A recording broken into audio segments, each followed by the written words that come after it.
Hello everyone, आप सब कैसे हो? आई होप सभी बढ़िया होंगे, अच्छे से होंगे और अपनी तैयारी में बेहतरीन तरीके से जुटे होंगे। आप सबका फिर से एक बार स्वागत है एज फंडा में एक नई वीडियो के साथ।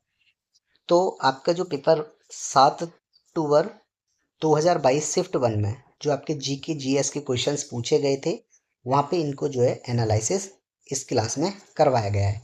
ठीक है, RRB group D 2025 GK GS की क्लास है। ठीक है, चलिए, जो आपके जितने भी क्वेश्चन जीके के थे, ठीक है, वो सबको मैंने यहाँ पे एनालिसिस करा दिया है। ठीक है, आप लोग टेलीग्राम चैनल ज्वाइन कर लीजिए। ठीक है, टेलीग्राम चैनल ज्वाइन कर लीजिए आप सब, उस पर आपको पीडीएफ नोट प्रोवाइड करा दिए जाते हैं। ठीक है, क्लास स्टार्ट कर देते हैं। आज का पहला प्रश्न है प्यारे बच्चे, क्वेश्चन कहता है, चलिए, क्वेश्चन कहता है when two resistors are connected in series their total effective resistance is 120 ohm। when the same two resistors are connected in parallel then तो क्या होता है their effective resistance is 3 ohm 30 ohm। यानी उसने कहा है कि दो रेसिस्टेंस हैं, कोई भी दो रेसिस्टेंस हैं, उनको अगर हम सीरीज में कनेक्ट करते हैं, किसमें? सीरीज में। अगर उनको सीरीज में कनेक्ट किया जाता है, सीरीज में कनेक्ट करने तो टोटल जो रेसिस्टेंस है उसका, टोटल रेसिस्टेंस यानी कुल प्रतिरोध जो है मेरे प्यारे बच्चे कितना हो जाता है? 120 ओम हो जाता है। लेकिन वहीं अगर इनको पैरेलल में किया जाए, किसमें? पैरेलल यानी समांतर क्रम में, किसमें किया जाए प्यारे बच्चे? अगर इनको पैरेलल में करते हैं, पैरेलल कनेक्ट करते हैं इनको, तो इनका जो होता है मेरे प्यारे बच्चे टोटल रेसिस्टेंस कितना हो जाता है प्यारे बच्चे? 30 ओम हो जाता है। ठीक है, जब इनको कनेक्ट किया गया किसमें मेरे प्यारे बच्चे? सीरीज में। और जब इनको कनेक्ट किया जाए पैरेलल में तो अलग अलग आ रहा है, यानी अगर किया जाए समांतर में, ठीक है, या श्रेणी क्रम में। सीरीज का क्या हो जाएगा? श्रेणी क्रम। ठीक है प्यारे बच्चे, चलिए, अब मैं ये कहूँ, मैं देखो, अगर इन दोनों को लेंगे, सबसे लेंगे, तो अगर सीरीज में ले रहे हैं तो सबका जो है कनेक्ट होके कितना आ रहा है? 120 आ रहा है। ठीक है, मैं ऑप्शन डी ले लेता हूँ, देखो। ठीक है, मैंने माना R1 कितना है? 60 है। R2 भी कितना है? 60 है। ठीक है, जब मैंने इनको कनेक्ट किया मेरे प्यारे बच्चे, किसमें? सीरीज में। किसमें किया? सीरीज में किया, जिसको क्या बोलते हैं? श्रेणी क्रम में अगर इनको व्यवस्थित किया, तो इसमें टोटल रेसिस्टेंस कितना हो जाएगा? R डैश बराबर में R1 प्लस में R2। तो टोटल रेसिस्टेंस की अगर मैं बात करूं तो कितना हो जाएगा? 60 ओम प्लस में 60 ओम। जब मैंने इनको R डैश कितना हो गया मेरे प्यारे बच्चे? टोटल रेसिस्टेंस कितना हो गया? 120 ओम। ठीक है, जब इनको कनेक्ट किया गया सीरीज में, अब उसने कहा कि मेरे प्यारे बच्चे इनको कनेक्ट करना है आपको, किसमें? पैरेलल में, यानी समांतर में। जब इनको कनेक्ट इन पैरेलल, अब यहाँ बात किसकी कर रहा हूं मैं? पैरेलल की बात कर रहा हूं, यानी समांतर की बात कर रहा हूं। ठीक है, समांतर में कैसे इनको करेंगे? यहाँ लिखते हैं समांतर के लिए। अब किसकी बात करेंगे इनमें? पैरेलल यानी समांतर की।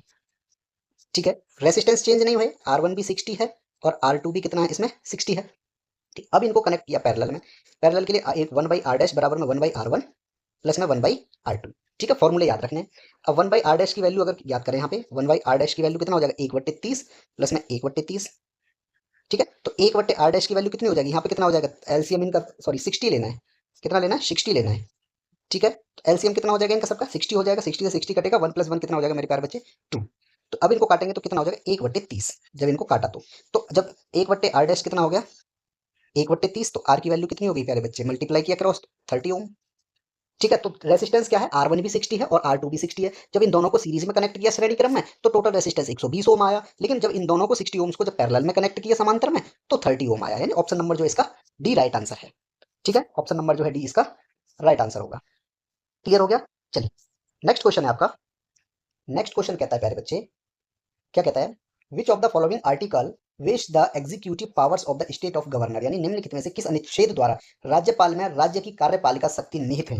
देखिए, इसमें ऑप्शंस कितना दूर दूर दे रखे हैं, लेकिन अगर आप देखो राज्यपाल के लिए जो अनुच्छेद 153 से लेकर 162 तक दिए गए हैं। ठीक है, तो इसका मतलब है 153 से और जो 162 के बीच में अगर कोई सिंगल होगा तो हमारा आंसर होगा। चलिए, इनको सबसे पहले बात करते हैं आर्टिकल 181 की। किसकी? आर्टिकल 181 बात करेंगे सबसे पहले प्यारे बच्चे। यहाँ पे अनुच्छेद 181, ऑप्शन नंबर ए यही दिया है। तो 181 क्या कहता है मेरे प्यारे बच्चे? कि जब अध्यक्ष, क्या कहेगा? जब अध्यक्ष या उपाध्यक्ष, अध्यक्ष या उपाध्यक्ष को पद से हटाने, पद से हटाने का कोई संकल्प, हटाने का कोई, हटाने का कोई संकल्प विचाराधीन है, क्या है? विचाराधीन है, तब उसका पीठासीन न होगा, तब उसका पीठासीन, तब उसका पीठासीन न होना। किसमें दिया गया है? अनुच्छेद 181 में। ठीक है, ऑप्शन नंबर बी है आपका अनुच्छेद 154। ठीक है, अनुच्छेद 154 में क्या दिया गया है? कि राज्य की कार्यपालिका शक्ति किसकी? राज्यपाल की। ठीक है, राज्यपाल में क्या दिया गया है, इसमें दिया गया मेरे प्यारे बच्चे, राज्यपाल में राज्य की राज्य की कार्यपालिका शक्ति, कार्यपालिका शक्ति। ठीक है, तो आप इसमें देखो यही पूछा है ना कि राज्यपाल में राज्य की कार्यपालिका शक्ति निहित है, किसमें निहित है, वो आपकी 154 में है। ठीक है, और राज्यपाल की अगर बात की जाए तो अनुच्छेद 153 से लेके 162 तक उसमें राज्यपाल के लिए जो है दिए गए हैं। ठीक है, और भी है जैसे 164 भी है वैसे तो राज्यपाल के लिए, लेकिन इंपोर्टेंट जो है वो 162 तक है। ठीक है, उसमें तो फिर आगे हो जाता है कि सहायता सलाह देने की। ठीक है, तो यहाँ से बात करते हैं 153 से जो है राज्यपाल के अनुच्छेद स्टार्ट हो जाते हैं। ठीक है, तो ऑप्शन नंबर आपने देखा बी इसका राइट आंसर निकला। ठीक है, अब बात करेंगे हम प्यारे बच्चे अनुच्छेद 176, अनुच्छेद अनुच्छेद 176 की बात करेंगे यहाँ पे। 176 में आपका क्या दिया गया है मेरे प्यारे बच्चे, आप कहोगे सर राज्यपाल का विशेष अभिभाषण। क्या दिया गया है, राज्यपाल का राज्यपाल का विशेष राज्यपाल का विशेष अभिभाषण, अभिभाषण। ठीक है, अब बात करेंगे हम अनुच्छेद 146, 146 अनुच्छेद, अनुच्छेद 146 में क्या दिया गया है मेरे प्यारे बच्चे, 146 में दिया है उच्चतम न्यायालय के न्यायाधिकरण और सेवक का व्यय, सेवक तथा व्यय, यानी उच्चतम उच्चतम न्यायालय के उच्चतम न्यायालय के अधिकारी, उच्चतम न्यायालय के अधिकारी और सेवक, अधिकारी सेवक तथा व्यय, ये किसमें दिया गया आपका अनुच्छेद 146 में दिया गया है। ठीक है, अनुच्छेद 148 की बात करें हम, इसकी बात करें, अनुच्छेद 148 में क्या दिया गया है, आप कहोगे सर भारत का नियंत्रक, भारत का, ये क्वेश्चन पिछली क्लास में था, जो सेकंड क्लास जो हो चुकी है। ठीक है, उसने पूछा था कि भारत का नियंत्रक महालेखा परीक्षक किस अनुच्छेद में है, निरीक्षक, सॉरी नियंत्रक महालेखा महालेखा परीक्षक अनुच्छेद 148 में है। ठीक है, अनुच्छेद 153 में, अनुच्छेद 153 में क्या दिया गया है, राज्यों के राज्यपाल, क्या दिए गए हैं, राज्यों के राज्यपाल। ठीक है, अब बात करेंगे हम अनुच्छेद 154 हो ही गया है, अनुच्छेद 155 में क्या है, राज्यपाल की नियुक्ति, राज्यपाल की राज्यपाल की नियुक्ति। ठीक है, अब बात करेंगे हम अनुच्छेद अनुच्छेद 156 में राज्यपाल की पदावधि, राज्यपाल की पदावधि, कि उनकी पद की अवधि जो कितनी रहेगी, ये 156 में दिया गया है। ठीक है, 157 में क्या दिया गया, राज्यपाल की नियुक्त होने की अहर्ताएं, राज्यपाल नियुक्त होने के लिए, राज्यपाल नियुक्त होने के लिए अहर्ताएं किसमें दिया गया, 157 में दिया गया है। ठीक है, 158 में क्या दिया गया है, अनुच्छेद 158 में क्या दिया गया है, अनुच्छेद 158 में दिया गया है राज्यपाल के पद के लिए शर्तें, राज्यपाल के पद के लिए शर्तें किसमें दिए गए, ये दिए गए हैं आपके मेरे प्यारे बच्चे अनुच्छेद 158 में। ठीक है, अनुच्छेद 159 में क्या दिया गया है, अनुच्छेद 159 में जो है मेरे प्यारे बच्चे 159 में दिया गया है राज्यपाल द्वारा शपथ और प्रतिज्ञा, राज्यपाल द्वारा शपथ शपथ और प्रतिज्ञा। ठीक है, ये आप याद रखें। क्लियर है, चलिए नेक्स्ट क्वेश्चन है प्यारे बच्चे आपका, क्लियर हो गया, ऑप्शन नंबर जो है इसका भी राइट आंसर था। ठीक है प्यारे बच्चे, नेक्स्ट क्वेश्चन है आपका कि विद्युत शक्ति, क्या कह रहा है, विद्युत शक्ति का एसआई मात्रक क्या है, the SI unit of electric power. तो मेरे प्यारे बच्चे इलेक्ट्रिक पावर जो होती है, एसआई यूनिट इलेक्ट्रिक पावर की क्या होती है, वो होती है आपकी वॉट। क्या होती है, वॉट, इलेक्ट्रिक इलेक्ट्रिक पावर, इसकी एसआई यूनिट क्या होती है मेरे प्यारे बच्चे, आपको होगा सर वॉट। तो ऑप्शन नंबर जो है बी इसका प्यारे बच्चे राइट आंसर है। क्लियर है, और भी इंपॉर्टेंट हम कर लेते हैं यहाँ पे। ठीक है, अब बात करेंगे हम यहाँ पे इलेक्ट्रिक करंट की, इलेक्ट्रिक इलेक्ट्रिक करंट क्या होगी, एम्पेयर, एम्पेयर, इसको किससे डिनोट करेंगे हम, ए से, और इसको डिनोट किससे करेंगे प्यारे बच्चे, डब्ल्यू से। ठीक है, इलेक्ट्रिक करंट हो गया, वोल्ट किसकी बता दें, electric potential, electric electric potential, electric potential की ऐसा यूनिट क्या रहेगी मेरे प्यारे बच्चे, वो रहेगी आपकी वोल्ट, जिसको किससे डिनोट किया जाएगा प्यारे बच्चे, वी से डिनोट करेंगे। ठीक है, और इलेक्ट्रिकल रेसिस्टेंस, इलेक्ट्रिकल रेसिस्टेंस, अभी क्वेश्चन कराया था ना रेसिस्टेंस वाला, तो क्या रहेगी, ओम, क्या रहेगी प्यारे बच्चे, ओम, जिसको क्या सिंबल होता है, ओम का इस तरीके से सिंबल होता है। ठीक है, इलेक्ट्रिक चार्ज की बात करें, electric electric charge. Electric charge की ऐसा यूनिट क्या रहेगी प्यारे बच्चे? कूलम। क्या रहेगी? कूलम, जिसको जो है हम किससे डिनोट करेंगे प्यारे बच्चे? कैपिटल सी से डिनोट करेंगे। ठीक है, इलेक्ट्रिक चार्ज हो गया। और इसके बाद बात करते हैं इलेक्ट्रिक पावर, कराई दिया वॉट होता है। उसके बाद आता है आपका एनर्जी और वर्क। एनर्जी और वर्क, इनकी ऐसा यूनिट प्यारे बच्चे क्या होती है? आपको सर जूल। क्या होती है? जूल होती है। ठीक है, कैपेसिटेंस की बात करें, कैपेसिटेंस, फेराड इसकी ऐसा यूनिट होती है। क्या होती है? फेराड। ठीक है, अगर हम बात करें मेरे प्यारे बच्चे, और भी हैं, बहुत सारी होती हैं। हेनरी किसकी है? इंडक्टेंस। इंडक्टेंस क्या है? फेराड। सॉरी, फेराड नहीं, हेनरी।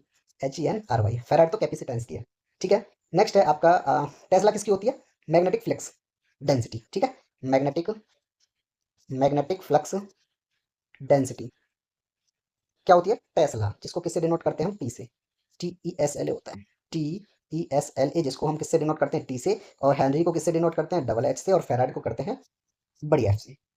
ठीक है, ये आपकी जो इंपोर्टेंट ऐसा यूनिट थी जो आपके एग्जाम से पूछी जाती है, मैंने आपको करा दिया। क्लियर है? चलिए, नेक्स्ट क्वेश्चन है आपका प्यारे बच्चे। क्वेश्चन कहता है आपका कि the fundamental duties in the Indian constitution were added by which amendment of the constitution, यानी मौलिक कर्तव्यों को भारतीय संविधान में किस संशोधन द्वारा जोड़ा गया था? ठीक है, ऑप्शन है आपका 42वें संशोधन, या 43वें, 40 या 41। ठीक है, तो मेरे प्यारे बच्चे, जो मौलिक अधिकार थे, इसकी बात होगी अब यहाँ पे। बात करेंगे सीधा मौलिक अधिक कर्तव्यों की, सॉरी, मौलिक कर्तव्य। मेरे प्यारे बच्चे, मैं ये कहूँ, ये मौलिक कर्तव्य कब जोड़े गए थे? आप कहोगे सर 42वें संविधान संशोधन द्वारा 1976 में। 42वें 42वें संविधान 42वें संविधान संशोधन द्वारा 42वें संविधान संशोधन 1976 में, ठीक है, जोड़े गए थे। किसकी सिफारिश पर जोड़े गए थे मेरे प्यारे बच्चे? स्वर्ण सिंह स्वर्ण सिंह समिति की सिफारिश पर। समिति की स्वर्ण सिंह समिति की सिफारिश पर जो है मेरे प्यारे बच्चे, 42वें संविधान संशोधन 1976 में जो है इनको मौलिक कर्तव्यों को जोड़ा गया था। ठीक है, ये बात याद रखेंगे। ठीक है, इस जिसमें जो मेरे प्यारे बच्चे संविधान के भाग 4A में है। किसमें है ये मौलिक कर्तव्य? है किसमें? भाग 4A में है। किसमें है ये? भाग 4A में है। ठीक है, अनुच्छेद 51A के तहत कर्तव्यों को जोड़ा गया। अनुच्छेद 51A 51A के तहत मौलिक कर्तव्यों को मौलिक कर्तव्यों को जोड़ा गया। मौलिक कर्तव्यों को जोड़ा गया था। ठीक है, तो ऑप्शन नंबर आप ये देख रहे हैं, 42वें संविधान संशोधन में जो है मेरे प्यारे बच्चे मौलिक कर्तव्यों को जोड़ा गया था। ठीक है, क्लियर है? इसमें एक और प्रावधान किया गया था। किसमें? 42वें संविधान संशोधन में क्या प्रावधान किया गया था? एक प्रावधान ये था कि संसद, किसके लिए? संसद के लिए। इसी में किया गया था 42वें संविधान संशोधन में, एक प्रावधान था संसद के लिए। क्या प्रावधान किया गया था 42वें संविधान संशोधन में? ही प्रावधान ये किया गया था मेरे प्यारे बच्चे कि संसद, कौन? संसद तथा राज्य विधान मंडलों के राज्य राज्य विधान मंडलों के राज्य विधान मंडलों के लिए गणपूर्ति आवश्यक नहीं है। आवश्यक नहीं है। ठीक है, ये भी 42वें संविधान संशोधन में जो है मेरे प्यारे बच्चे एक ये भी प्रावधान किया गया था। ठीक है, क्लियर हो गया? चलिए, बात करते हैं थोड़ा सा मौलिक अधिकारों की। किसकी बात कर लेते हैं मेरे प्यारे बच्चे? मौलिक अधिकारों की बात करते हैं। मौलिक अधिकार। तो मेरे प्यारे बच्चे, मौलिक अधिकार जो भारतीय संविधान के किसमें है? ये भाग 3 में निहित हैं। भाग 3 में है। और अनुच्छेद मेरे प्यारे बच्चे कब से कहां से कहां तक है? अनुच्छेद 12 से 35 तक। ठीक है, क्या दिए गए हैं आपको? मौलिक अधिकार दिए गए हैं 12 से 35। ठीक है, ठीक है प्यारे बच्चे, अनुच्छेद 12 से 35 तक क्या है? आपके मौलिक अधिकार हैं। लेकिन मेरे प्यारे बच्चे, इंपॉर्टेंट चीज ये है कि भारत में संपत्ति का अधिकार, किसका अधिकार प्यारे बच्चे? ये इंपॉर्टेंट पॉइंट है कि संपत्ति का अधिकार, संपत्ति का अधिकार मेरे प्यारे बच्चे क्या किया गया था? अब मौलिक अधिकार नहीं है, एक विधिक अधिकार बन गया है। ठीक है, संपत्ति का अधिकार मौलिक अधिकार नहीं है। मौलिक मौलिक अधिकार नहीं है। कब हटा दिया गया था मेरे प्यारे बच्चे? 44वें संविधान संशोधन 1978 में। 44वें संविधान संशोधन 1978 में प्यारे बच्चे क्या किया था कि ये जो है संपत्ति का अधिकार एक मौलिक अधिकार से हटाकर विधिक अधिकार बना दिया गया था। ठीक है, भारतीय संविधान के मेरे प्यारे बच्चे ये जो है किसमें है? अब ये अनुच्छेद 300A के तहत क्या है प्यारे बच्चे? एक विधिक अधिकार है, कानूनी अधिकार बना दिया गया इसको। ठीक है, क्लियर है? चलिए, कानूनी अधिकार। ठीक है, क्लियर हो गया? चलिए, नेक्स्ट क्वेश्चन है मेरे प्यारे बच्चे आपका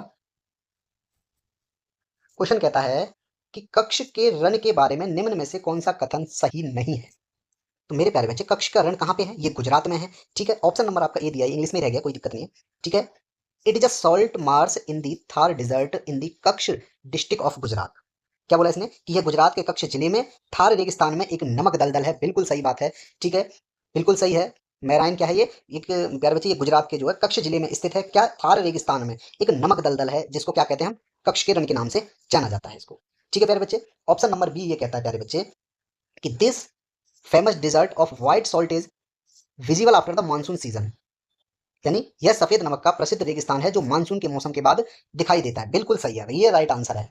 ठीक है, मौसम के बाद दिखाई देता है, यह कथन सत्य है। क्यों? तो गर्मियों में जो पानी के वाष्पित होने के बाद जो प्यारे बच्चे एक सफेद नमकीन परत रह जाती है, इसलिए यह सफेद दिखाई देता है। ठीक है प्यारे बच्चे, इसमें यह समझ आया? जब मेरे प्यारे बच्चे गर्मियों में जो पानी क्या हो जाता है? वाष्पित हो जाता है, उसके बाद जो है ये नमकीन की तरह दिखाई देता है, सफेद नमकीन परत की तरह जम जाता है। ठीक है, तो ये बिल्कुल सही है। ऑप्शन नंबर जो सी है, क्या बोल रहा है? It is located in the eastern Ghat of Orissa state, यानी यह उड़ीसा राज्य के पूर्वी घाट में स्थित है। नहीं भैया, ये गलत है। कक्ष का रण जो है गुजरात के कच्छ जिले में स्थित है। कहां पर स्थित है प्यारे बच्चे? ये कक्ष का, क्या लिखेंगे हम? कक्ष का रण गुजरात के गुजरात के कक्ष जिले में है। कक्ष जिले में है, न कि उड़ीसा में। ठीक है, तो ऑप्शन नंबर जो आप देखोगे अब, ऑप्शन नंबर सी इसका राइट आंसर होगा, क्योंकि ये ऑप्शन यहाँ पे कथन गलत है। ठीक है, सत्य नहीं है। अब डी की बात करते हैं। It is famous for the wild ass, यानी यह जंगली गधों के लिए प्रसिद्ध है। बिल्कुल सही। ठीक है, यह लुप्तप्राय भारतीय जंगली गधों का घर है, ऐसे बोला जाता है। ठीक है, तो ये जो जंगली गधों के लिए प्रसिद्ध है, क्या? कक्ष का रण, जो गुजरात के कक्ष जिले में स्थित है। ठीक है, ये आपको याद रखना है। ठीक है, गुजरात के कक्ष जिले में थार रेगिस्तान में एक नमक का दलदल है। ठीक है, ये याद रखेंगे। क्लियर? ऑप्शन नंबर जो है सी इसका राइट आंसर है। ठीक है, क्लियर है? ये क्या है? यह गुजरात के कच्छ जिले में थार रेगिस्तान में एक नमक दलदल है। क्या है? नमक दलदल, नमक दलदल है ये।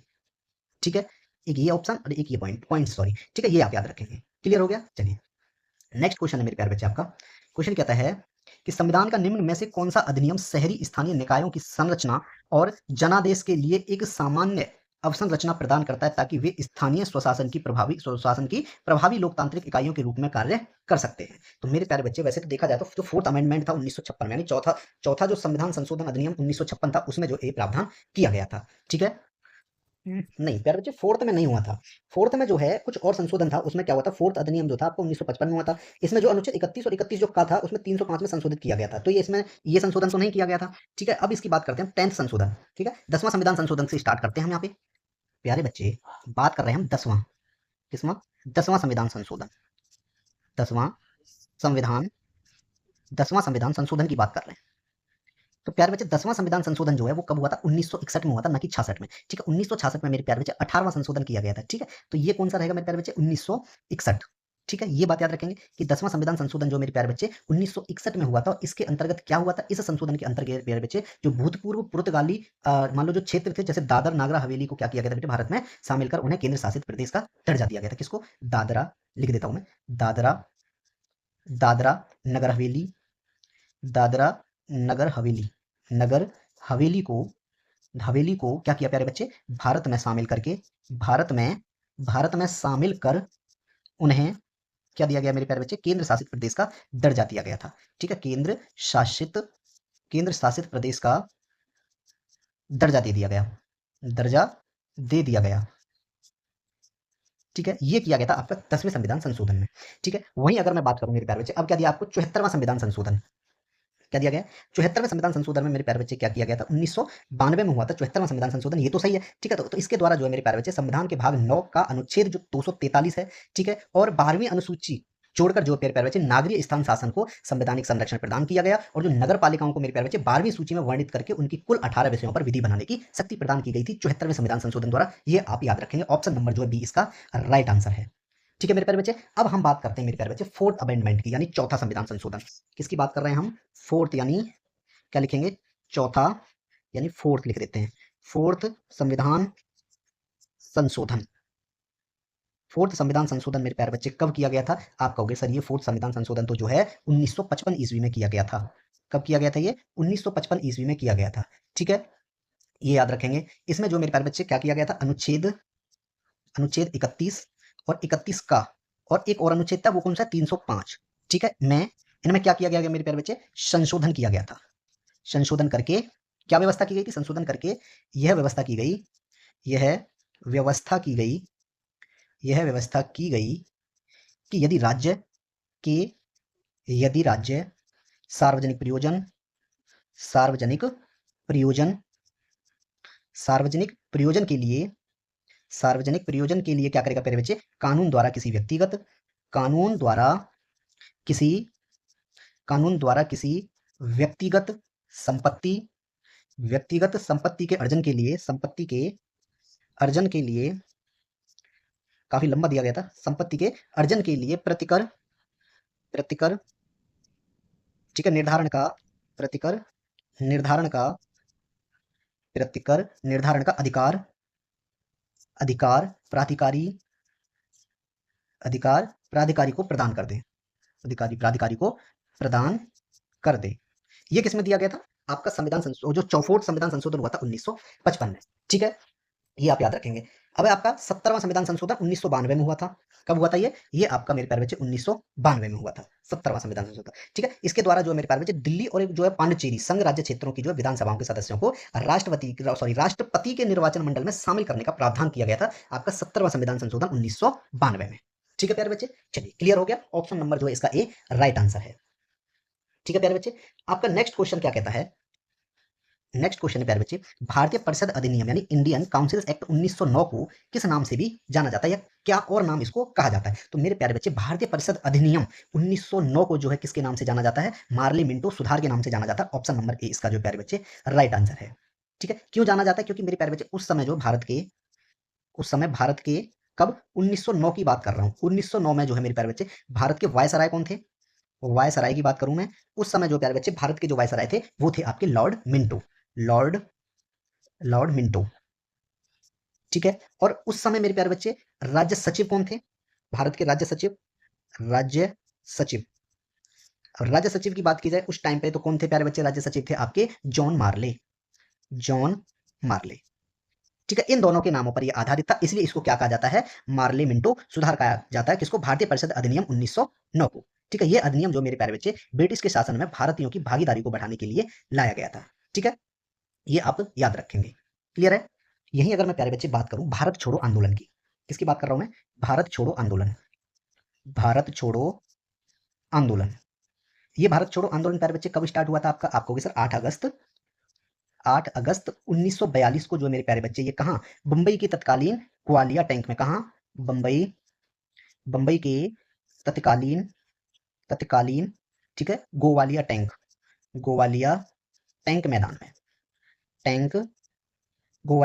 मैदान में अखिल भारतीय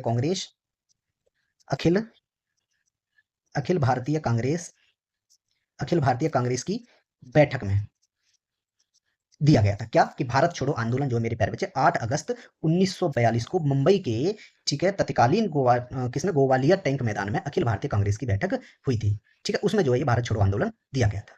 ठीक है, क्लियर है? महात्मा गांधी जी ने इसमें प्यारे बच्चे क्या दिया था? महात्मा गांधी जी ने करो या मरो का नारा दिया गया था। किसके द्वारा? महात्मा गांधी द्वारा मेरे प्यारे बच्चे क्या दिया गया था? एक नारा दिया गया था। कौन सा? करो या मरो का नारा दिया था। करो या मरो का नारा महात्मा गांधी द्वारा। ठीक है प्यारे बच्चे, क्लियर रहेगा? चलिए नेक्स्ट क्वेश्चन है मेरे प्यारे बच्चे आपका, इसका ऑप्शन नंबर ए जो है राइट आंसर है, ये आप याद रखेंगे। ठीक है, चलिए नेक्स्ट क्वेश्चन क्या कहता है प्यारे बच्चे? नेक्स्ट क्वेश्चन ये कहता है कि निम्न में से कौन सा वृद्धि यानी ग्रोथ के लिए आवश्यक एक प्रोटीन प्रदान करता है? कौन? जो मेरे प्यारे बच्चे आपकी पल्सेस होती है ना, क्या बोलते हैं उनको हिंदी में? दाल है, या पल्स बोले तो दाल हो जाएगा। ठीक है, ये जो दाल होती है ये प्यारे बच्चे प्रोटीन से भरपूर होती हैं। कोई सी भी दाल ले लो, मूंग की दाल ले लो, मसूर की दाल ले लो, ठीक है, और कई सारी दालें होती हैं। तो ये सब दालें जो होती हैं प्यारे बच्चे, इन सब दालों में क्या पाया जाता है? सबसे ज्यादा मेरे प्यारे बच्चे इनमें प्रोटीन पाई जाती है। क्या पाई जाती है? इनमें प्रोटीन्स पाई जाती है दालों में। सबसे ज्यादा प्रोटीन किसमें पाई जाती है? दाल में। ठीक है मेरे प्यारे बच्चे, ये जो दालें होती हैं प्रोटीन प्लस में क्या होता है? इनमें फाइबर भी होता है। ये बताना भूल गया मैं, प्रोटीन और फाइबर से जो प्यारे बच्चे ये भरपूर होती हैं, जो पौधों से प्राप्त प्रोटीन से सबसे अच्छे स्रोत में से एक स्रोत है। क्या? दाल। ठीक है, प्रोटीन के लिए सबसे ज्यादा जो है दाल जरूरी है। अब बात करें मेरे प्यारे बच्चे लीफी, किसकी बात कर रहा हूं मैं? Leafy vegetable. कौन? जो पत्तेदार सब्जियां हैं। अगर पत्तेदार सब्जियों की बात करी जाए, जैसे पालक है, ठीक है, पालक क्या है? पत्तेदार जैसी सब्जी। इसमें प्यारे बच्चे प्रोटीन, विटामिन और खनिज होते हैं। इसमें क्या होता है? प्रोटीन भी होती है। इसमें क्या होता है? याद ध्यान से सुने, प्रोटीन भी होती है इसमें, प्लस में विटामिन भी होती है। ठीक है, और क्या होता है इसमें मेरे प्यारे बच्चे? खनिज भी होता है, लेकिन दालों की तुलना से कम होता है। लेकिन लेकिन दालों से लेकिन दाल से कम प्रोटीन होती है, कम प्रोटीन होती है। ठीक है, बताया नहीं है, लिखवा के दिया है। ठीक है, ये बात याद रखेंगे। वेजिटेबल जो है कौन सी, लीफ वाली, उनमें भी प्रोटीन और विटामिन होती हैं, लेकिन दालों से कम होती हैं। दाल से क्या होती है, कम होती है, ये याद रखेंगे। अब अगर मैं बात करूं मेरे प्यारे बच्चे एप्पल की, किसकी बात कर रहा हूं मैं, अगर मैं यहाँ पे सेब की बात करूं तो मेरे प्यारे बच्चे, सेब क्या है, सेब मुख्य रूप से किसका स्रोत है बेटे, कार्बोहाइड्रेट। इस सेब में क्या पाया जाता है, कार्बोहाइड्रेट, कार्बोहाइड्रेट पाया जाएगा। और मेरे प्यारे बच्चे क्या पाया जाएगा, इसमें विटामिन। ठीक है, ये जो है कार्बोहाइड्रेट और विटामिन का स्रोत है, लेकिन इसमें प्रोटीन की मात्रा बहुत कम होती है। क्या लिखेंगे, बहुत कम प्रोटीन होती है इसमें, बहुत कम प्रोटीन। ठीक है, किसमें, एप्पल में। ठीक है, अगर यही बात करें क्रियल्स की, यानी खाद्यान्नों की बात करें, जैसे चावल है, गेहूं है, खाद्यान्न कौन से रहेंगे मेरे प्यारे बच्चे, जैसे मैं यहाँ पे लिखूं खाद्यान्न, खाद्यान्न कौन से रहेंगे, जैसे चावल है, गेहूं है। ठीक है, इसमें क्या है, प्रोटीन होती है। इनमें क्या होती है प्यारे बच्चे, प्रोटीन तो है, लेकिन इस दाल से कम प्रोटीन पाई जाती है। लेकिन आमतौर पर यह भी जो है दालों की तुलना में मेरे प्यारे बच्चे कम प्रोटीन होती है। ठीक है, ये जो है प्यारे बच्चे मुख्य रूप से ऊर्जा के लिए कार्बोहाइड्रेट प्रदान करते हैं खाद्यान्न। ठीक है, ये बात याद रखेंगे आप। क्लियर है, तो इसमें जो है प्यारे बच्चे option number B right answer होगा, कि दाल में जो है सबसे ज्यादा क्या पाया जाता है प्यारे बच्चे, प्रोटीन और फाइबर पाई जाती है सबसे ज्यादा दाल में। ठीक है, ऑप्शन नंबर बी इसका राइट आंसर है, ये आप याद रखें। ठीक है, चलिए नेक्स्ट क्वेश्चन है मेरे प्यारे बच्चे, मेरे प्यारे बच्चे ये क्वेश्चन है आपका नेक्स्ट। क्या कहता है कि इनमें से किस यौगिक का क्लोरीन से उपचारित किए जाने पर ब्लीचिंग पाउडर बनता है, यानी विच ऑफ द फॉलोइंग कंपाउंड्स, ठीक है, treatment with chlorine produced bleaching powder. यानी मेरे प्यारे बच्चे, तो इसमें क्या होगा, अगर मैं ये कहूं किसकी बात कर रहा है, कौन सा यौगिक दिया, क्लोरीन यौगिक दिया, उससे क्या करना है, उसको उपचारित किए जाने पर ब्लीचिंग पाउडर बनता है। ठीक है, इतना ही बताया और कुछ नहीं बताया। तो ब्लीचिंग पाउडर बनाने का जो प्रोसेस है मेरे प्यारे बच्चे, किसका, ब्लीचिंग पाउडर, ब्लीचिंग पाउडर बनाने का जो प्रोसेस है वो क्या है मेरे प्यारे बच्चे, मैं ये कहूं कि इसको हम क्या बोलते हैं, किसको, CaOH2, कैल्शियम हाइड्रो ऑक्साइड। मैं ये कहूं Ca, यहां लिखते हैं, क्या लिखते हैं हम, CaOH2। ये क्या है मेरे प्यारे बच्चे, आप कहोगे सर ये स्लैग्ड लाइम है। ये क्या है प्यारे बच्चे, ये आपका स्लैग्ड लाइम है। क्या है ये कहोगे आपकी, ये है सर आपका स्लैग्ड लाइम, जिसको हम कहते हैं बुझा हुआ चूना, बुझा चूना। ठीक है, जब इस स्लैग्ड लाइम को मेरे प्यारे बच्चे अगर किसके साथ अभिक्रिया कराई जाए, किसके साथ, क्लोरीन के साथ। ठीक है, बैलेंसिंग के लिए मैंने पहले लगा दिया। तो मेरे प्यारे बच्चे क्या बनता है इसमें, ब्लीचिंग पाउडर। और ब्लीचिंग पाउडर बनेगा कैसे मेरे प्यारे बच्चे, CaOCl2, सी प्लस में एरो क्या आएगा, CaO। ठीक है, CaOCl2, CaOCl2। ठीक है, CaOCl2 हो गया, प्लस में क्या बचा, CaCl2 कैल्शियम क्लोराइड, प्लस में बेटे पानी निकल के आया वाटर। ठीक है, अब बात करते हैं यहाँ पे ये क्या है। ठीक है, कैसे हुआ प्यारे बच्चे, ये कैसे बना, इस प्रोसेस को क्लोरो एल्काली प्रोसेस भी कहते हैं। चलिए इसको छोड़िए, CaOCl2 ये क्या निकल के आया प्यारे बच्चे, आप कहोगे सर ये तो ब्लीचिंग पाउडर निकल के आ गया। क्या निकल के आया, ये निकल के आया आपका ब्लीचिंग पाउडर। पिछली क्लासेस में ये 3 बार आ चुका है ये क्वेश्चन, आप देखोगे तो। ठीक है, ये ब्लीचिंग पाउडर है, ये बात आप याद रखें। ठीक है, क्लियर हुआ। तो मेरे प्यारे बच्चे इसमें क्या रहा कि जब बुझा हुआ चूना यानी स्लैग्ड लाइम को मेरे प्यारे बच्चे क्लोरीन के साथ अभिक्रिया कराई गई, तो हमें ब्लीचिंग पाउडर प्राप्त हुआ। इस प्रोसेस को, ये जो आपकी प्यारे बच्चे प्रोसेस हुई है ये वाली, ये प्रोसेस कौन सी है आपकी, ये प्रोसेस है आपकी क्लोर एल्काली प्रोसेस। ठीक है, क्लोर एल्काली प्रोसेस है ये। ठीक है, एनोड के अंदर मैं ये कहूं मेरे प्यारे बच्चे, एनोड में क्या पाया जाता है, एनोड में कहोगे आप सर Cl2। और क्लोर एल्काली प्रोसेस में अगर कैथोड की बात की जाए तो प्यारे बच्चे क्या मिलेगा, H2। हाइड्रोजन जो है किस तरीके से आवाज करती है जब उसको बर्निंग किया जाता है, तो पॉप साउंड से। ठीक है, क्लियर हुआ। चलिए, तो इसमें जो है ऑप्शन नंबर ए इसका प्यारे बच्चे राइट आंसर है। ठीक है, अब यही मैं प्यारे बच्चे बात करूं कि इसको बनाया कैसे गया, ये सिलेक्ट लाइम आया कहां से, ये जो आपका सिलेक्ट लाइम है मेरे प्यारे बच्चे, ये उत्पन्न कैसे हुआ, क्यों ही हमने इसको यहाँ पे लाके रख दिया। मेरे प्यारे बच्चे कैसे बनता है सिलेक्ट लाइम प्रोसेस, क्या है, क्विक लाइम। क्विक लाइम क्या है, CaO को क्विक लाइम बोलते हैं। ठीक है, यानी अनबुझा चूना। Quick lime added into water to gives slaked lime, यानी CaOH2। ठीक है, हो गया ना बैलेंसिंग अपने आप ही। तो CaOH2 क्या है मेरे प्यारे बच्चे, यहाँ पे यही तो आपका जो है क्या है, स्लैग्ड लाइम है ना, स्लैग्ड लाइम, स्लैग्ड लाइम है। ये क्या है प्यारे बच्चे, ये आपका क्विक लाइम है। क्या है, क्विक लाइम, जिसको क्या बोलते हैं, अनबुझा चूना, अनबुझा चूना। ठीक है, when quick lime added into water to gives slaked lime. और ये कौन सा रिएक्शन है प्यारे बच्चे, आप कहोगे sir combination reaction, combination combination reaction है when quick lime added into water. ठीक है, नेक्स्ट क्वेश्चन कहता है प्यारे बच्चे कि वस्तु को अवतल दर्पण के वक्रता केंद्र पर रखे जाने पर निर्मित प्रतिबिंब होता है, यानी the image produced by a concave mirror when an object is kept at the centre of curvature of the mirror. किसकी बात की यहाँ? कॉनकेव मिरर यानी अवतल दर्पण। तो मेरे प्यारे बच्चे अवतल दर्पण होता कैसा है? आपको सर ऐसा होता है, ठीक है। ये क्या है? आपकी एक लाइन है, इसमें मेरे प्यारे बच्चे बात करूं, ये क्या है? पी, और ये क्या है? Focal length. ये क्या है प्यारे बच्चे? आपका सेंटर ऑफ कर्वेचर। ये है आपका सी, ठीक है। ये आपका एफ है, सॉरी ये एफ है, पी एफ सी यानी focal length, centre of curvature और पोल, ठीक है। उसने कहा है कि अगर किसी वस्तु को अवतल दर्पण के वक्रता केंद्र पर, तो वक्रता केंद्र कहाँ है? आपको सर ये रहा, यहाँ पे है। और यहाँ पर ये क्या है मेरे प्यारे बच्चे? एक इमेज है। क्या है ये? यहाँ पे एक इमेज रखी गई है, ठीक है। अब इस इमेज के बाद पूछा है, जब इस इमेज को यहाँ रखा गया तो इसका प्रतिबिंब यानी इसकी जो है मिरर में क्या मेरे प्यारे बच्चे इमेज कैसी बनेगी?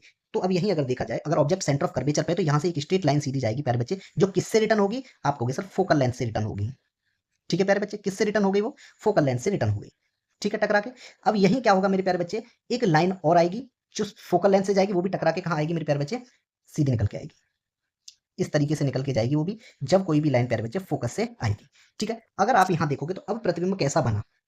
अगर मैं प्रतिबिंब की बात करूं तो मेरे प्यारे बच्चे ये जहां पे इंटरसेक्ट कर रही हैं, यहीं पे इंटरसेक्ट कर रही हैं, किस पे? सेंटर ऑफ कर्वेचर पे ही ये क्या कर रही हैं प्यारे बच्चे? इंटरसेक्ट कर रही हैं। तो क्या होगा जब ये इंटरसेक्ट यहाँ करेंगी, तो मेरे प्यारे बच्चे कहाँ पे बनेगा आपका वो प्रतिबिंब? तो आपका जो प्रतिबिंब होगा वो यही बनेगा, किस पर? सी पर बनेगा, लेकिन इन्वर्टेड रहेगा, ये बात याद रखेंगे, ठीक है। इन्वर्टेड तो रहेगा लेकिन बनेगा किस पर? सी पर ही बनेगा, ठीक है। ये आप याद रखें,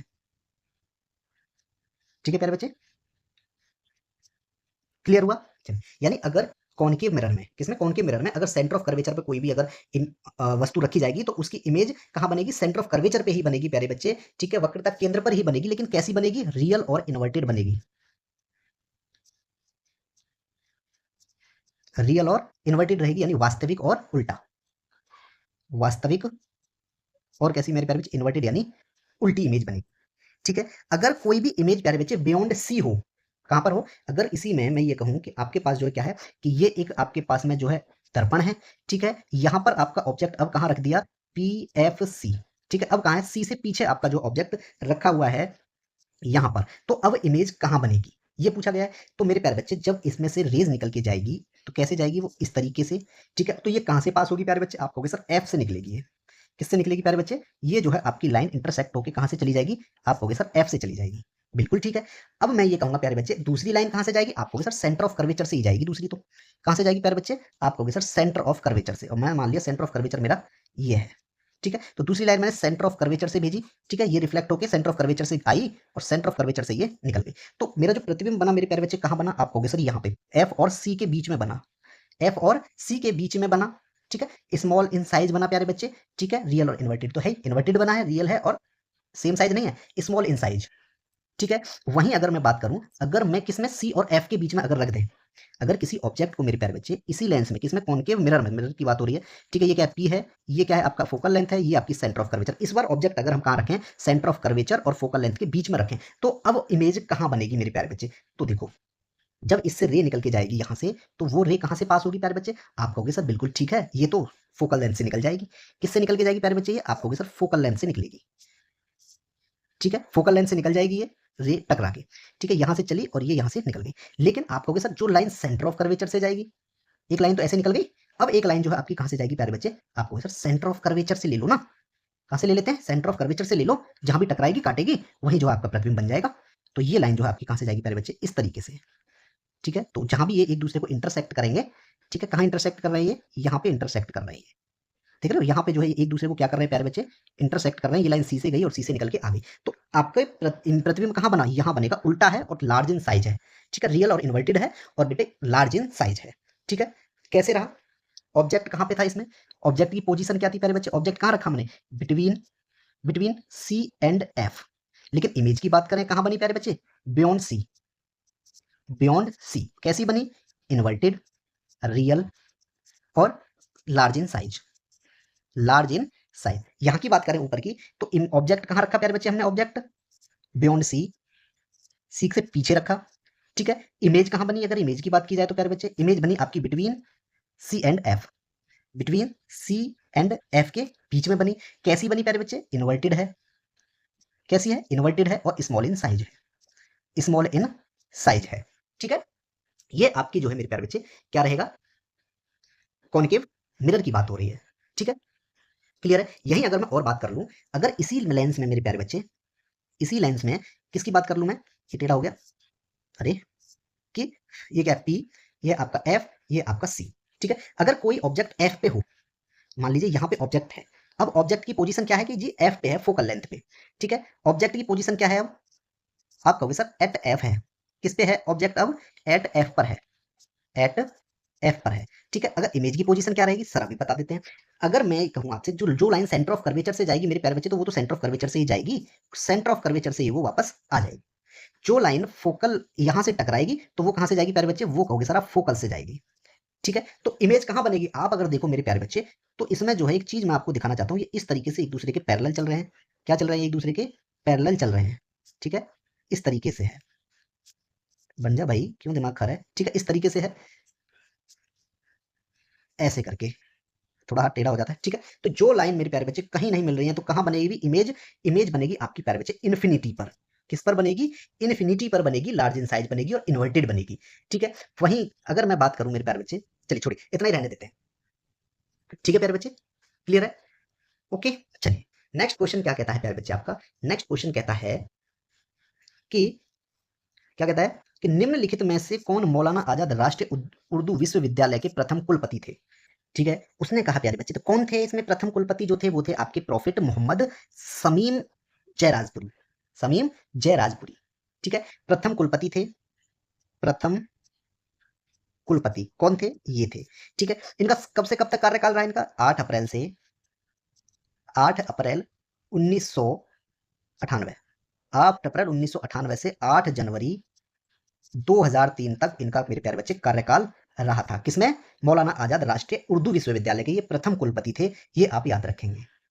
ठीक है, प्रथम कुलपति थे, क्लियर है। चलिए क्लियर हुआ, ऑप्शन नंबर मेरे प्यारे बच्चे डी इसका राइट आंसर होगा कि प्रॉफिट मोहम्मद समीम जयपुरी, जो क्या है जयराजपुरी, प्रोफेसर मोहम्मद समीम जयराजपुरी कौन थे, ये प्रथम वाइस चांसलर थे।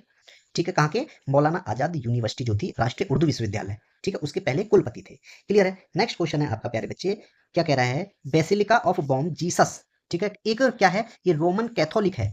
ठीक है, बेसिलिका है जो किस राज्य में स्थित है और यूनेस्को के विश्व धरोहर स्थलों में से एक है। तो ये कहां पर है मेरे प्यारे बच्चे, बेसिलिका ऑफ बॉम जीसस जो है आप कहां बताओगे, ये आपका गोवा में है। कहां पे है मेरे प्यारे बच्चे, गोवा में है, कौन, बेसिलिका ऑफ बॉम जीसस।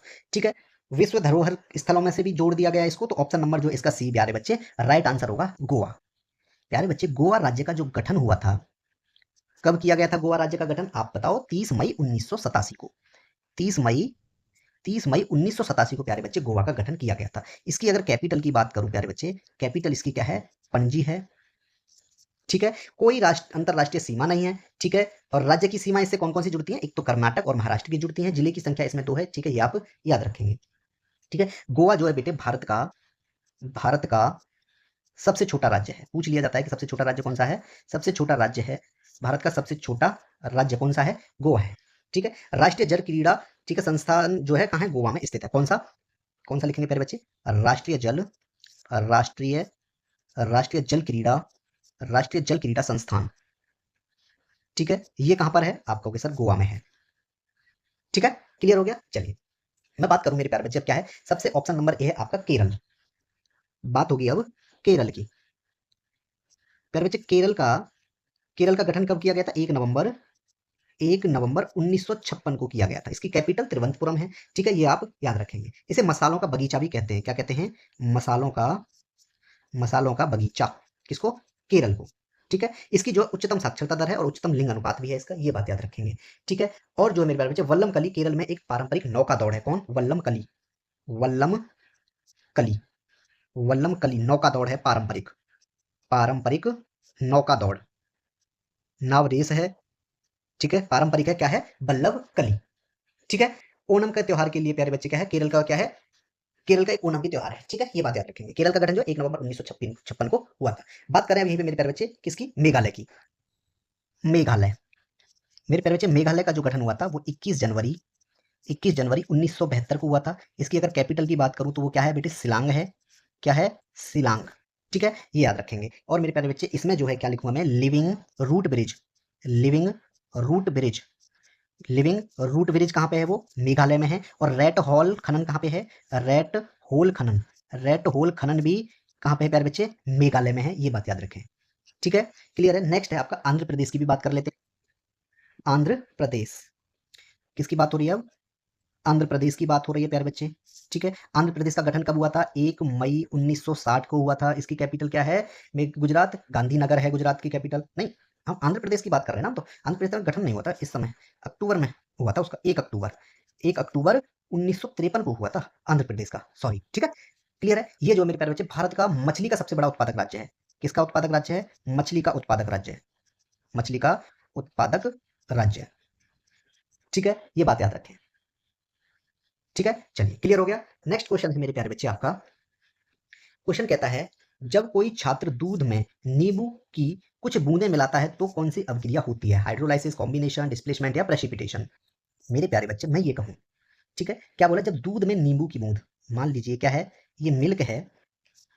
ठीक है, ये जो आपका भरा हुआ है कंटेनर किससे है? इसमें क्या है? आपका मिल्क है।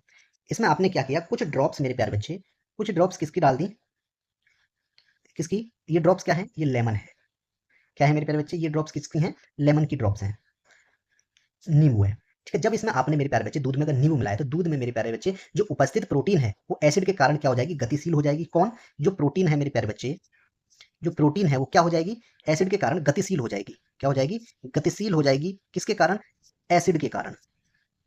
एसिड के कारण क्या हो जाएगी मेरे प्यारे बच्चे? ये गतिशील हो जाएगी और दूध में जो है ठोस रूप में जमा हो जाएगा। जो मिल्क है, जो आपका दूध है, दूध क्या हो जाएगा? ठोस रूप में जम जाएगा, ठोस रूप में जम जाएगा, पनीर टाइप का। ठीक है, जिसे हम अवक्षेप कहते हैं। क्या कहते हैं? इस अभिक्रिया को हम अवक्षेप कहते हैं। अवक्षेपण या अवक्षेप क्या है? ये व्हाइट प्रेसिपिटेट बन गया तो इसलिए इसको क्या कहेंगे हम? प्रेसिपिटेशन रिएक्शन कहेंगे। ऑप्शन नंबर जो है इसका डी राइट आंसर है। इसमें जो है दूध के घुलनशील पदार्थ मेरे प्यारे बच्चे ठोस रूप में परिवर्तित होकर पानी से अलग हो जाते हैं, ये बात याद रखेंगे। इसीलिए इसको क्या कहते हैं? अवक्षेपण अभिक्रिया कहते हैं। ठीक है, ऑप्शन नंबर जो है इसका डी राइट आंसर है। ठीक है, कॉम्बिनेशन रिएक्शन क्या होता है प्यारे बच्चे? कॉम्बिनेशन की बात करें यानी संयोजन, संयोजन क्या होगा मेरे प्यारे बच्चे? अगर हम मान लीजिए मैं क्या कहूँ, कॉम्बिनेशन यानी दो घटकों का मिलकर एक घटक बन जाना, यानी कार्बन को अगर ऑक्सीजन के साथ अभिक्रिया कराएं तो क्या बनेगा? CO2। यानी हाइड्रोजन को किसके साथ अभिक्रिया कराएं? O2 के साथ, तो क्या बनेगा? H2O। ठीक है, तो ये सब क्या है? ये कॉम्बिनेशन रिएक्शंस हैं और इसी के उल्टे क्या हो जाएंगे? Decomposition reactions. ठीक है प्यारे बच्चे, ये आप याद रखेंगे। बात करें डिस्प्लेसमेंट रिएक्शन, किसकी बात कर रहा हूं प्यारे बच्चे मैं? डिस्प्लेसमेंट यानी विस्थापन अभिक्रिया। मैं ये कहूँ मेरे प्यारे बच्चे, अगर मैं आयरन को, अगर आयरन को किसके साथ? कॉपर सल्फेट के साथ अगर अभिक्रिया कराऊंगा तो मेरे प्यारे बच्चे मुझे क्या मिलेगा? आयरन सल्फेट और कॉपर अलग हो जाएगा। तो ये क्या है मेरे प्यारे बच्चे? ठीक है, in this reaction iron has क्या हो गया मेरे प्यारे बच्चे? डिस्प्लेस हो गया, रिमूव हो गया, किसके साथ? दूसरे एलिमेंट के साथ। इसी को हम क्या कहेंगे? डिस्प्लेसमेंट अभिक्रिया। ठीक है, तो यहाँ पे जो ऑप्शन नंबर आपका डी राइट आंसर था। क्लियर हो गया? चलिए नेक्स्ट क्वेश्चन है मेरे प्यारे बच्चे आपका। क्या कहता है? क्वेश्चन कह रहा है आपका कि the presence of magnetic field can be determined by, यानी चुंबकीय क्षेत्र की उपस्थिति किसके द्वारा निर्धारित की जा सकती है? तो मेरे प्यारे बच्चे वो की जाएगी आपकी चुंबकीय सुई के द्वारा, मैग्नेटिक निडल। ठीक है, तो मैग्नेटिक निडल से मेरे प्यारे बच्चे क्या निर्धारित किया जाता है? चुंबकीय क्षेत्र की उपस्थिति जो है चुंबकीय सुई द्वारा जो है मेरे प्यारे बच्चे निर्धारित की जा सकती है। ऑप्शन नंबर सी इसका राइट आंसर है। इसमें दिया ऑप्शन नंबर डी दिया प्यारे बच्चे एमीटर। एमीटर क्या? एक इंस्ट्रूमेंट है जिससे क्या मापा जाता है बेटे? Measuring of current in the circuit. Measure क्या लिखेंगे यहाँ पे हम? मीजर, मीजर क्या नापेंगे मेरे प्यारे बच्चे? इससे हम मापेंगे, इससे एमीटर है ना, तो एमीटर से क्या माप सकते हैं? Current, measure current. ठीक है, गैल्वेनोमीटर की बात करें, गैल्वेनोमीटर के लिए क्या रहेगा प्यारे बच्चे? Direction of current, measure, measure direction of, measure direction of current. ठीक है, वोल्ट मीटर की बात करें, मीजरिंग द वोल्टेज, क्या वोल्ट क्या नापेगा? वोल्टेज। ठीक है, तो ऑप्शन नंबर सी जो इसका राइट आंसर है मैग्नेटिक नीडल। क्लियर हो गया? नेक्स्ट क्वेश्चन है मेरे प्यारे बच्चे, इसने कहा है कि unsaturated hydrocarbons that contain one or more double bonds are known as, यानी उन असंतृप्त हाइड्रोकार्बन्स को किस नाम से जाना जाता है जिनमें प्यारे बच्चे एक या एक से अधिक जो है क्या होते हैं? द्विबंध होते हैं, यानी अनसैचुरेटेड हाइड्रोकार्बन्स। तो मेरे प्यारे बच्चे मैं यहाँ बात करूंगा किसकी? एल्केन। किस किस की बात कर रहा हूँ? एक तो मैं एल्केन, एक बात करूंगा मैं एल्कीन, एक बात करूंगा मैं एल्काइन।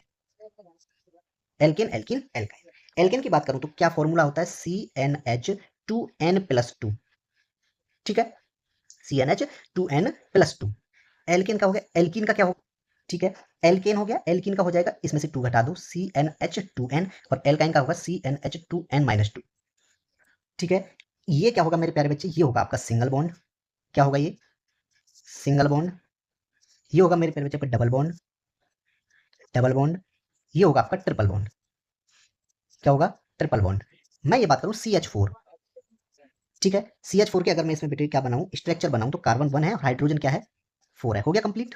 तो ये क्या है, ये सिंगल बॉन्ड है, ये एल्केन है, CnH2n+2। एल्काइन की बात करूं मैं, क्या हो जाएगा मेरे पास बच्चे, C2H4।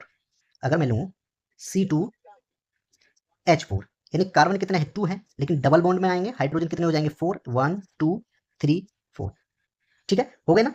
एल्केन एल्केन एल्काइन की बात करूं तो ये आएगा ट्रिपल बॉन्ड, यानी C2H2। C2H2 यानी C कितने हैं, 2 हैं, लेकिन ट्रिपल बॉन्ड में एक हाइड्रोजन इसके साथ, एक हाइड्रोजन, हो गया ना 4 बॉन्ड। ठीक है, ये एल्केन एल्किन एल्काइन। तो इसने बोला देखो एल्केन तो है इसमें, एल्किन है, लेकिन एल्केन भी है। एल्केन क्या होता है प्यारे बच्चे, सिंगल बॉन्ड है, तो ये तो होगा ही नहीं, ठीक है। और कीटोन भी नहीं होगा। कीटोन क्या होता है मेरे प्यारे बच्चे, कीटोन की बात करें तो देखो, मैं किसकी बात करूँ, कीटोन की बात करते हैं, ठीक है। कीटोन को जो है फर्स्ट होमोलोगस में अगर देखोगे आप, तो क्या होगा मेरे प्यारे बच्चे, CH3, ठीक है, CH3 सिंगल बॉन्ड C, फिर यहाँ डबल बॉन्ड O आएगा, डॉट CH3, ये होता है आपका कीटोन, ठीक है। तो उसने पूछा है कि इसमें डबल बॉन्ड कौन सा था प्यारे बच्चे, एल्किन एल्किन इसमें डबल बॉन्ड है, क्या है, एल्किन एल्किन और एल्काइन दोनों क्या है इसमें डबल बॉन्ड है, ठीक है। तो एल्किन इसका राइट आंसर होगा बी, क्योंकि एल्केन तो हो नहीं सकता, क्योंकि ये तो सिंगल बॉन्ड है, ये क्या है, ये सिंगल बॉन्ड है, इसलिए नहीं होगा, लेकिन एल्किन हो जाएगा क्योंकि एल्काइन नहीं है, तो एल्किन इसका जो है राइट आंसर होगा C2H4। क्लियर हो गया। चलिए नेक्स्ट क्वेश्चन है आपका प्यारे बच्चे, कि जल की स्थायी कठोरता को दूर करने के लिए निम्न में से किसका प्रयोग किया जाता है। जल की कठोरता को दूर करने के लिए मेरे प्यारे बच्चे वो किया जाता है आपका वॉशिंग सोडा। किसका प्रयोग किया जाता है, वॉशिंग सोडा। और वॉशिंग सोडा का फॉर्मूला क्या होता है, Na2CO3, ठीक है, सोडियम कार्बोनेट 10H2 यानी 10 वाटर ऑफ मॉलिक्यूल से, ये क्या है आपका, आपको सर ये वॉशिंग सोडा है, ठीक है। ये एक ऐसा केमिकल है बेटे जो किससे ऑब्टेन हुआ, obtain bye sodium chloride. Washing soda क्या लिखूंगा मैं, washing soda obtain bye, washing soda obtain bye sodium chloride, sodium chloride. कैसे, देखो यहां ध्यान से समझना कि NaCl को जब मेरे प्यारे बच्चे मैंने H2O के साथ अभिक्रिया कराई और CO2 को मिक्स किया और नाइट्रिक यानी NH3 अमोनिया, NH3 क्या होता है, अमोनिया होता है ना।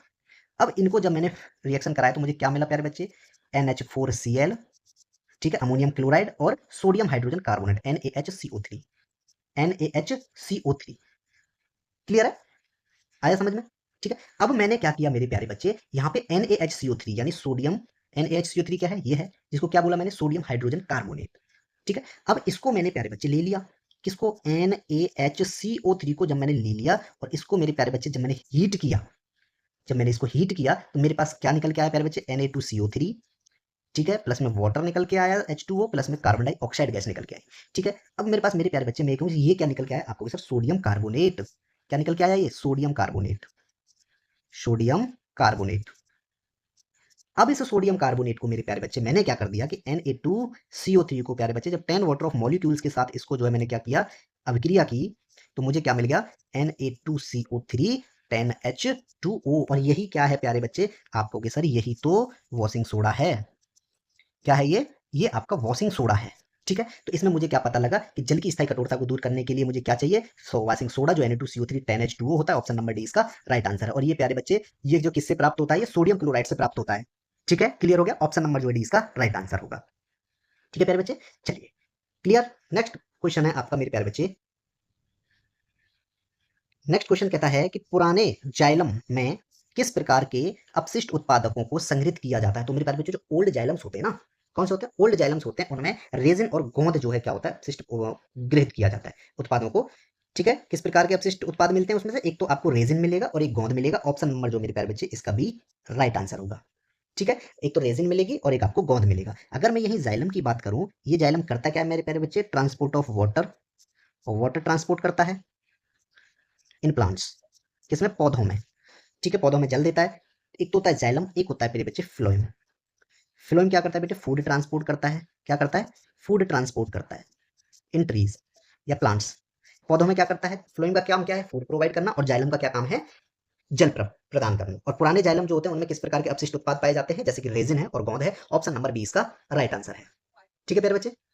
चलिए नेक्स्ट क्वेश्चन है आपका, ये कहता है कि मेरे प्यारे बच्चे कोलाइडी कणों द्वारा प्रकाश के प्रकीर्णन की परिघटना से किसके कारण होता है, the phenomena of scattering of light by colloidal particles to rise, क्या होता है, उसको हम टिंडल इफेक्ट बोलते हैं, ठीक है। The phenomena of scattering of light by colloidal particles, उसको क्या कहेंगे हम, टिंडल इफेक्ट।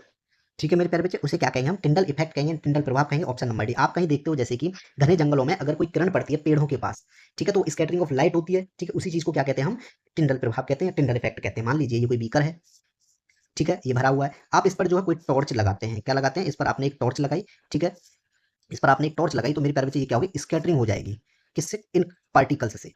ठीक है, तो इसी चीज को क्या कहते हैं? लाइट जब स्कैटरिंग हो जाती है बेटे कोलाइडल पार्टिकल्स के थ्रू, तो क्या कहेंगे इसको? कि ये कौन सा फिनोमेना है? ये टिंडल प्रभाव है। ठीक है, चलिए नेक्स्ट क्वेश्चन है मेरे प्यारे बच्चे आपका कि सल्फर का परमाणु क्रमांक और संयोजकता क्रम से कितनी होती है? बात किसकी की? सल्फर। ठीक है, तो मेरे प्यारे बच्चे किसकी बात पूछ ली? सल्फर। किसकी? सल्फर। सल्फर। बेटे सल्फर का एटॉमिक नंबर कितना होता है? 16। ये क्या है? इसका एटॉमिक नंबर है। और वैलेंसी इसकी कितनी होती है प्यारे बच्चे? 2। ठीक है, ठीक है। अब मैं बात करूं मेरे प्यारे बच्चे, सल्फर क्या है?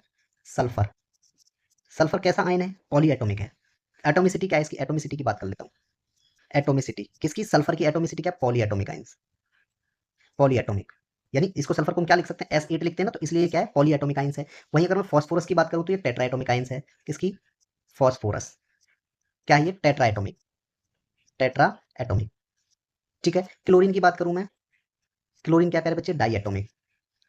क्या है? डाई एटॉमिक है। हाइड्रोजन भी क्या है? हाइड्रोजन भी आप कहोगे सर डाई एटॉमिक है क्योंकि H2 लिखते हैं।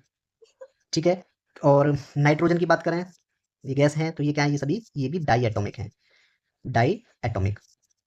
मोनो एटॉमिक क्या रहेंगे? जैसे आर्गन है, Ar लिखा जाता है, ठीक है, हीलियम है, He लिखा जाता है, तो ये क्या है? दोनों ये मोनो एटॉमिक है। Mono atomic. Mono atomic. ठीक है, एटोमिसिटी है ये इनकी सल्फर की।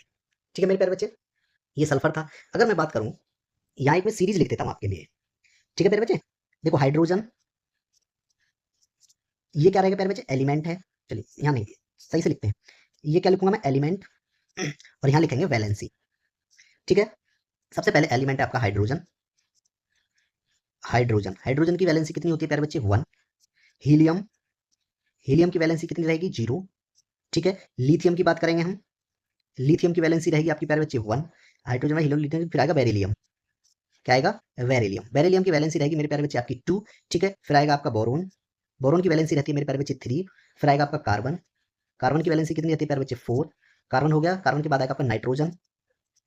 क्या आएगा? नाइट्रोजन। नाइट्रोजन की वैलेंसी कितनी रहती है प्यारे बच्चे? नाइट्रोजन की वैलेंसी रहेगी आपकी 3। ठीक है, कितनी रहेगी? 3। ऑक्सीजन की वैलेंसी क्या होती है? 2। ऑक्सीजन की बात करें, ऑक्सीजन की वैलेंसी कितनी रहेगी प्यारे बच्चे? 2। ठीक है, फ्लोरीन की कितनी रहेगी? 1। फ्लोराइन की वैलेंसी कितनी रहेगी प्यारे बच्चे? 1 रहेगी। ठीक है, अगर मैं नियोन की बात करूंगा तो नियोन की वैलेंसी जो रहेगी मेरे प्यारे बच्चे वो रहेगी आपकी 0। और नियोन के बाद आएगा आपका मान लो सोडियम। सोडियम एटॉमिक नंबर कितना होता है? 11 होता है। ठीक है, Na से डिनोट किया जाता है और इसकी एटॉमिक एटॉमिक वैलेंसी कितनी होती है प्यारे बच्चे? 1 होती है। ठीक है, सोडियम की बात करूँ मैं, मैग्नीशियम की बात, मैग्नीशियम Mg से डिनोट करते हैं, 12 एटॉमिक नंबर होता है और इसकी वैलेंसी प्यारे बच्चे कितनी होती है? 2 होती है। एल्यूमिनियम की वैलेंसी कितनी होती है? 3 होती है। एल्यूमिनियम की वैलेंसी कितनी होती है? 3 होती है। ठीक है, और सिलिकॉन की बात करूं तो 4 होती है। सिलिकॉन की वैलेंसी कितनी होती है? 4। ठीक है, ये किसकी बात हो रही है? वैलेंसी। ठीक है, ये क्या है? एलिमेंट। ठीक है, तो आप याद रखें ऑप्शन नंबर जो है इसमें मेरे प्यारे बच्चे सी इसका राइट आंसर है कि सल्फर का एटॉमिक नंबर 16 होता है और वैलेंसी जो है संयोजकता कितनी होती है इसकी? 2 होती है। क्लियर हो गया? क्वेश्चन यहाँ पे आपका कंप्लीट हो गया। ठीक है, नेक्स्ट क्वेश्चन है मेरे प्यारे बच्चे आपका अनुच्छेद से रिलेटेड है कि निम्न में से भारतीय संविधान के किस अनुच्छेद के अनुसार जो 14 वर्ष के कम आयु के किसी बालक को किसी कारखाने में काम करने के लिए या किसी अन्य खतरनाक नियोजन में नियुक्त नहीं किया जाएगा? तो मेरे प्यारे बच्चे आपका दिया गया अनुच्छेद 24 में। तो इसमें देखोगे आप मेरे प्यारे बच्चे आर्टिकल नंबर 24 यानी अनुच्छेद 24 में क्या दिया गया? कारखानों आदि में बाल श्रम का निषेध। तो ऑप्शन नंबर जो है इसका ए राइट आंसर होगा।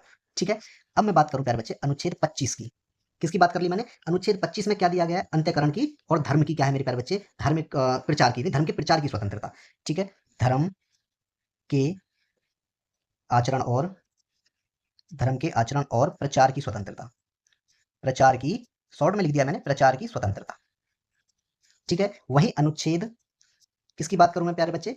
26 की बात कर लेते हैं। दिया हुआ ऑप्शन नंबर डी है आपका अनुच्छेद 26। मेरे प्यारे बच्चे अनुच्छेद 26 में क्या है? धार्मिक कार्यों, धार्मिक कार्यों के, धार्मिक कार्यों के प्रबंध में स्वतंत्रता। प्रबंध में या प्रबंध की स्वतंत्रता। ठीक है, ये किसमें आपका? आर्टिकल नंबर 26 में है। अब बात करें अनुच्छेद 27 की। अनुच्छेद 27 में क्या दिया गया मेरे प्यारे बच्चे? अनुच्छेद 27 में दिया गया आपको यानी करों के संदाय के बारे में स्वतंत्रता, यानी किसी विशिष्ट धर्म की, किसी किसी विशिष्ट धर्म की, किसी विशिष्ट धर्म की अभिवृद्धि, अभिवृद्धि के लिए अभिवृद्धि के लिए करों के संदाय के बारे में स्वतंत्रता। ठीक है, ये जो आपको इसमें दी गई है। ठीक है, और भी है, जैसे कि मैं ये कहूँ, क्या ले लेते हैं, 21 की बात करूं मैं, अनुच्छेद 21 में क्या दिया गया प्यारे बच्चे? अनुच्छेद 21 में कहोगे सर आप प्राण एवं दैहिक स्वतंत्रता का संरक्षण, प्राण एवं दैहिक स्वतंत्रता का संरक्षण। ठीक है, क्लियर हो गया यहाँ पे? चलिए नेक्स्ट क्वेश्चन है आपका पीछे, वसंत नाट्य सांस्कृतिक उत्सव सेंगाली बिहू, क्या सेंगाली बिहू जो है भारत के किस राज्य में मनाया जाता है? तो मेरे प्यारे बच्चे ये मनाया जाता है आपका असम राज्य में। ऑप्शन नंबर जो इसका डी राइट आंसर है। किसमें मनाया जाता है? असम में। असम के और क्या क्या है मेरे प्यारे बच्चे? जैसे कि मैं कहूँ, और कौन कौन से नृत्य हैं असम के? वसंत नाट्य सांस्कृतिक उत्सव है ये। ठीक है, वसंत नाट्य उत्सव कहाँ का है ये? सेंगाली बिहू असम का है। ठीक है, मैं असम के प्यारे बच्चे नृत्य की बात करूं, किसकी, असम के नृत्यों की बात करूं, तो उसमें कौन कौन से हैं? बगरुम्भा, बगरुम्भा, और क्या है? बिहू। ठीक है, और क्या है प्यारे बच्चे? बिछुआ। ठीक है, मैं नृत्यों की बात कर रहा हूं। ठीक है, नट पूजा, ओजा पाली, काठी, चोंगली, चोंगली, झूमर, ये सब कहाँ के बेटे नृत्य हैं? ये असम के नृत्य हैं। ठीक है, अगर मैं बात करूं कहाँ के नृत्य? मेघालय के नृत्यों की। मेघालय के नृत्य कौन कौन से हैं? मेघालय के नृत्य बेटे, एक हो जाएगा आपका लाहू नृत्य। ठीक है, और एक और हो जाएगा आपका, वो है आपका बागला नृत्य, बागला नृत्य। ठीक है, नेक्स्ट क्वेश्चन है मेरे प्यारे बच्चे आपका, आधुनिक आवर्त सारणी में जिंक का क्या स्थान है? ठीक है, जिंक का स्थान क्या है मेरे प्यारे बच्चे? जिंक जो होगा आपका, वो किस ग्रुप में है? आपको सर 12th में है। और पीरियड कौन सा उसका? आपको सर 4th पीरियड में है। और यानी वर्ग कौन सा उसका? वर्ग की बात करें इसमें प्यारे बच्चे, यानी वर्ग 12 और आवर्त, ये वर्ग 12 और आवर्त यानी पीरियड कौन सा उसका? 4, 4th पीरियड में है। ठीक है, मॉडर्न पीरियडिक टेबल के हिसाब से। ठीक है, चलिए क्लियर हो गया, आपकी क्लास यहाँ पे कंप्लीट हो जाती है। ये आपका लास्ट क्वेश्चन था। ठीक है, चलिए, ठीक है, टेलीग्राम चैनल ज्वाइन कर लीजिएगा। ठीक है, पीडीएफ नोट्स आपको प्रोवाइड करा दिए जाएंगे। ठीक है, क्लास आपकी कंप्लीट हो गई है। ओके, चलिए मिलते हैं अगली क्लास में, तब तक के लिए आप सबका धन्यवाद।